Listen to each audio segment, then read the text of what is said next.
তুমি বেশি লোভ করতে যেও না, পরে কিন্তু আমরা বিপদে পড়ে যাবো। বিপদে পড়বা মানে? তোমরা তো অলরেডি বিপদে পড়েই গেছো।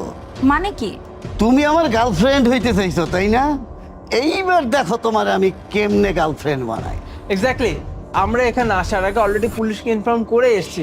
আর এতক্ষণ এখানে যে কনভারসেশনগুলো হচ্ছিল না, সমস্ত কিছু রেকর্ড আমার এই ফোনে করা আছে।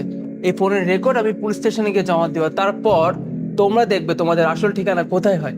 আচ্ছা, একটা কথা বলো তো তোমরা দুজন, তোমরা এই যে এত সহজে মানুষের বাইকগুলো চুরি করো, এই বাইক চুরি করার আগে একটাবার তোমাদের বিবেকে বাধা দেয় না? আরে একটা বাইক হচ্ছে একটা ছেলের কাছে ইমোশন।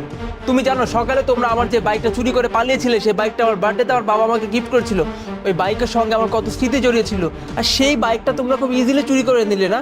ওনাকে দোষ দিয়ে তো কোনো লাভ নেই, উনি তো বাইকের মিস্ত্রি, ওনার কাজই তো বাইক রিপেয়ার করা। আর তোমরা যখন ওনাকে বলেছিলে তোমাদের বাইকের চাবি হারিয়ে গেছে, উনি তো আর বুঝতে পারেননি যে তোমরা চোর, তোমাদের কাজ হচ্ছে চুরি করা।